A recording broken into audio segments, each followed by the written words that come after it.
and mess with me, you're a dead man. Not drunk! How come your face is getting all red? I bet you never seen titties as fine as these, have you? I like to speak to the manager, stupid fat ass. What did you call me? Get the manager. The transformation Gabourey Sidibe has undergone will shock you, but not for the reasons you think. Gabourey Sidibe made history with an Oscar nomination that should have launched a legendary career. Instead, Hollywood made sure she heard every cruel fate. Then you go, and there's the most enormous fat black chick I've ever seen, like Gabourey Sidibe. Sidibe, or whatever her name is. She is enormous. I mean, she is enormous. And you feel bad because everybody's pretending that she's a part of show business. Right. While the world celebrated her breakthrough performance in Precious, she was fighting battles on every front. Before, I was young, and I really didn't understand the gravity of what I was doing. Right. Yeah, and eventually I figured out they couldn't fire me, so I could do whatever I want. The decision to choose life over their approval would cost her the body-positive crown, face accusations of selling out, and force her to fight battles on fronts she never imagined. So, let's get into it. Gabourey Sidibe was born on May 6, 1983, in Brooklyn, New York, specifically in the Bedford-Stuyvesant neighborhood that would shape her understanding of survival, invisibility, and what it meant to exist in a body that society refused to accommodate. Growing up fat and black in Brooklyn meant Gabourey learned early that her body was public property, subject to constant commentary, criticism, and unsolicited opinions from strangers who felt entitled to police her existence.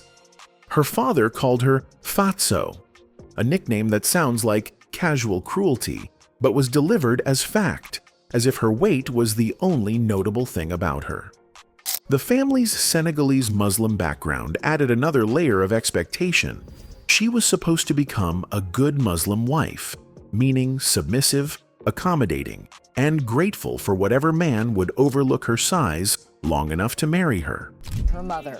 You're a dummy. Don't nobody want you. Don't nobody need you. School ain't gonna help none. Take your ass down to the... These dual pressures, from family and from a culture that hated fat women, created internal struggles with self-esteem and identity that would follow her into adulthood, into fame, and eventually into a hospital bed where doctors would tell her she was dying. But Gabourey was also developing armor, the kind that fat black girls build when survival requires developing either thick skin or disappearing entirely. She learned to be funny, to make jokes about herself before anyone else could, to take up space with her personality. Since her body was already taking up space, people resented. She attended community college, worked a receptionist job at a health clinic answering phones, and lived a life that felt small and manageable, even if it wasn't particularly fulfilling. She had no acting training, no industry connections, no reason to believe she could be anything other than what Brooklyn had told her she was: ordinary, forgettable, someone whose story would never matter enough to be told on screen. She was wrong about that, but being right would cost her more than she could have imagined. And I like to thank the Hollywood Film Festival because, like I said, I'm just a random girl from Harlem, and this room is way too big. In 2008, Gabourey saw an open casting call for a film called Push, based on Sapphire's novel about an obese, illiterate Harlem teenager who survives horrific abuse. The casting notice specifically requested someone with no acting experience, someone authentic, someone whose pain wouldn't need to be performed because it was already written on their body. Gabourey auditioned. I feel like... Feel like what? Like I'm drowning in a giant... She was cast as Clarice Precious Jones, and her life changed forever in ways both miraculous and devastating. Precious premiered at the 2009 Sundance Film Festival and created immediate buzz. Critics were stunned by Gabourey's performance, calling it heartbreaking, authentic, and completely unlike anything they'd seen from a debut performance. When the film received wider release later that year, Gabourey's face was suddenly everywhere. Magazine covers, television interviews, red carpets, award shows. The Academy Awards nominated her for Best Actress, making her only the 5th Black woman ever nominated in that category. At 26 years old, Gabourey Sidibe went from answering phones at a health clinic to being an Oscar-nominated actress competing against Meryl Streep, Helen Mirren, and Sandra Bullock. The Cinderella story that Hollywood loves to tell about itself was playing out in real time, except Hollywood wasn't prepared for their Cinderella to be fat, dark-skinned, and unwilling to perform gratitude for the scraps they were offering her. The backlash started immediately. Talk show host Howard Stern said publicly that Gabourey's size meant she would never work again, that her Oscar nomination was a fluke, and that the industry had no place for someone who looked like her. He predicted she'd be back to her receptionist job within a year. There you go. And there's the most enormous fat black chick I've ever seen, that Gabourey Sidibe. Sidibe, or whatever her name is. She is enormous. I mean, she is enormous. And you feel bad because everybody's pretending that she's a part of... The Oscar nomination should have launched a major career. Instead, it launched a decade-long battle to prove she had a right to exist in an industry that had already decided she didn't.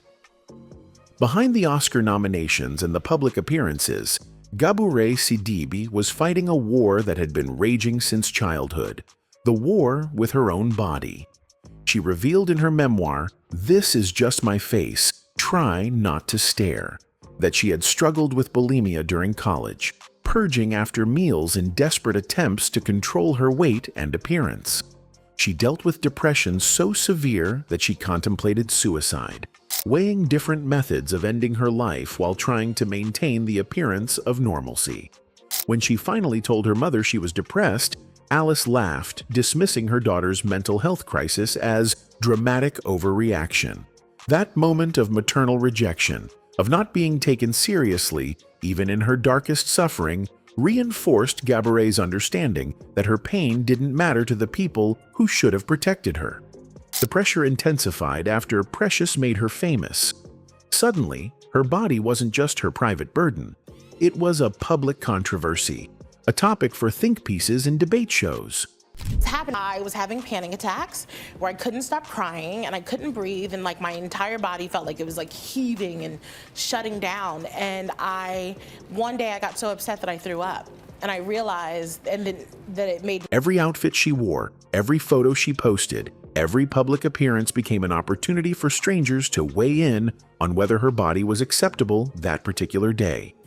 She couldn't walk into luxury stores without being treated as suspicious, being followed by security or directed toward the exit by salespeople who assumed someone who looked like her couldn't possibly afford their merchandise. In one particularly humiliating incident at a Chanel store in Chicago, a saleswoman actually directed her to another store, assuming she was lost or confused. Only when other customers recognized Gabourey as an Oscar-nominated actress did the woman's attitude change, proving that fame could temporarily override prejudice but couldn't eliminate it. Gabourey wrote in her memoir, "I was in a war with my body for a long time. If I'd started treating it better sooner, I wouldn't have spent so many years hating myself." That war was exhausting her, mentally and physically. She was gaining weight rather than losing it, eating to cope with stress, then hating herself for eating, then eating more to numb the self-hatred. The cycle was vicious and accelerating, and underneath all the psychological torment, something more dangerous was happening to her body.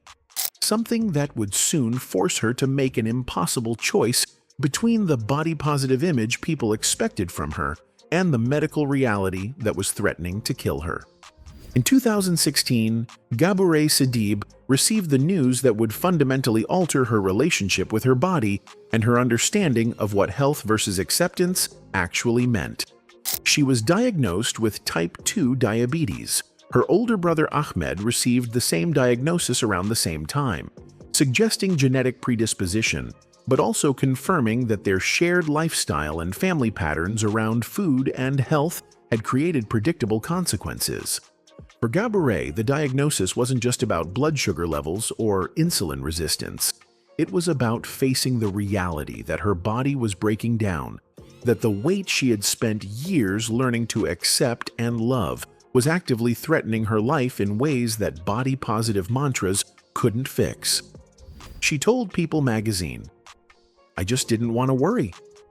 I truly didn't want to worry about all the effects that go along with diabetes. I genuinely would worry all the time about losing my toes." The diagnosis crystallized something she'd been avoiding. She needed medical intervention, and she needed it fast.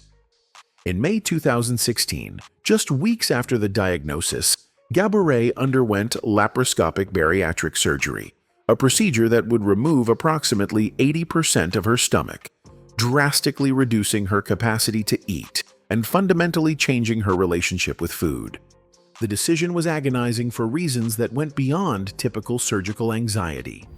Gabourey had become, whether she wanted to be or not, a symbol of body positivity for fat women everywhere, particularly fat black women who saw so few representations of themselves in media.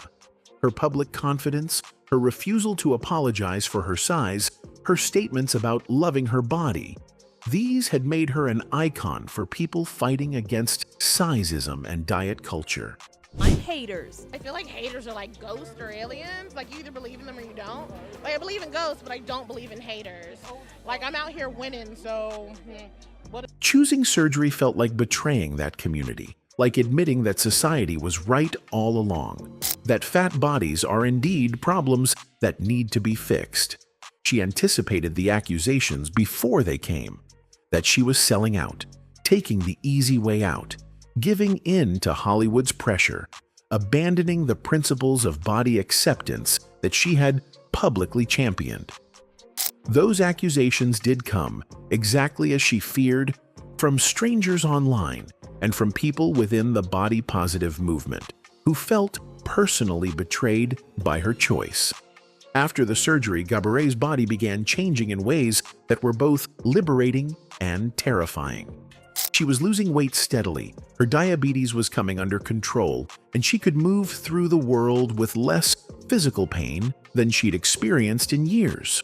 She was swimming, working with a trainer, following a careful nutritionist-designed meal plan, and discovering what it felt like to live in a body that wasn't constantly at war with itself. Can swim. I'm a dope swimmer. I can that's how I work out. I can swim 46, is it 46 meters? Wow. 46 meters in 21. But the internet had opinions, as the internet always does, about women's bodies. Some celebrated her weight loss as evidence that she was finally getting healthy, framing her previous size as inherently unhealthy, regardless of her actual medical conditions. The criticism came from all sides, from people who had always fat-shamed her and now felt vindicated, and from former allies who felt she had broken an unspoken promise to remain fat and proud. There were even rumors and clickbait articles mistaking her for other black women, attributing dramatic weight loss transformations to her that weren't accurate, sensationalizing her journey in ways that erased the actual nuanced story she was trying to tell about health, survival, and self-acceptance at any size. Gabourey navigated this impossible double bind with remarkable clarity. She continued posting about body positivity while also being honest about her health struggles. She pushed back against the narrative that weight loss and self-love are contradictory, insisting that her surgery was an act of self-care, not self-hatred.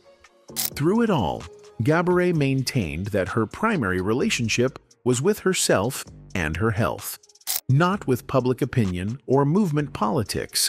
She didn't owe anyone a specific body type, didn't owe the body-positive movement permanent fatness as proof of her commitment, didn't owe Hollywood thinness as proof of her professionalism. She owed herself a life, and that life required medical intervention that happened to result in significant weight loss. The transformation wasn't about beauty, it was about survival. And if people couldn't understand the difference, that was their problem, not hers. In March 2019, Gabourey Sidibe met Brandon Frankel on the exclusive dating app Raya. the kind of platform where celebrities and entertainment industry professionals connect with reduced risk of being recognized or exploited. Their first date lasted over 7 hours, an almost unprecedented length for a first meeting that suggested immediate compatibility and genuine connection. Brandon, a marketing and talent management professional, had been married before and was skeptical about finding lasting love through an app. But something about Gabourey, her humor, her intelligence, her refusal to perform false modesty about her accomplishments, captured him completely. She later admitted that she had been equally skeptical, not believing that someone like Brandon would want a relationship with someone like her, carrying all the internalized fat phobia and unworthiness that decades of rejection had programmed into her self-concept. 3 months after they met, Brandon proposed at home with rose petals, balloons, and their 2 beloved cats as witnesses. We were going to get our nails done, and right before we left the house, like one of the guest rooms, the light was on and I went in to turn it off, and there was a big like, will you marry me, balloons, rose petals. This was 3 hours earlier than it was supposed to be. On March 12th, 2021, they quietly married, keeping the news private for over a year before casually revealing on Live with Kelly and Ryan that they'd already been married long before their announced wedding date. The thing about weddings is I don't like them. I don't like them. Here's an example of how much I don't like weddings. I'm actually married. We got married over a year ago. Oh my God, is that true? In February 2024, Gabourey and Brandon announced they were expecting twins with a characteristically humorous Instagram post, "I'm pregnant. We thought it was time to give our cats some responsibility, so we're giving them each a baby to take care of. Double the babies, double the cats, double the fun. Twin delivery coming soon. 2024. The announcement was met with overwhelming support from fans and celebrity friends, including Octavia Spencer, who called Gabourey radiant in the comments. In April 2024, at age 40, Gabourey gave birth to son Cooper and daughter Maya. Names chosen with deliberate meaning. Cooper was a name Brandon had always loved, and Maya was chosen during their baby moon to the Mayan Riviera in Mexico. Both twins carry traditional West African middle names, honoring Gabourey's Senegalese heritage through her father. Motherhood has transformed Gabourey in ways she's still processing and sharing publicly. She posts regularly about the challenges and joys of parenting twins, about how consuming motherhood is, about the importance of maintaining her own identity even while being needed constantly by 2 tiny humans. In recent photos and videos, Gabourey looks radiant, healthy, and genuinely happy in ways that have nothing to do with her weight and everything to do with having built a life on her own terms. The twins are now over a year old, walking and talking, and Gabourey describes them as little cartoons with distinct personalities that make her laugh daily. So what does Gabourey Sidibe look like today? She looks like a woman who survived everything Hollywood, her own body, and public opinion threw at her. She looks like someone who chose life over ideology, health over approval, and authenticity over maintaining an image that didn't serve her survival. She looks like a mother, a wife, an actress still working in an industry that tried to convince her she had no future. She looks like someone who had to save her own life when nobody else would, and who refuses to apologize for the methods she chose to stay alive. You won't believe what Gabourey Sidibe looks like today because she looks free. Free from the expectations, the judgments, the impossible standards that tried to kill her. And that freedom looks like happiness, health, and a life lived entirely on her own terms, which is the only transformation that ever mattered. Anyway, that's it for the video, folks. Bye.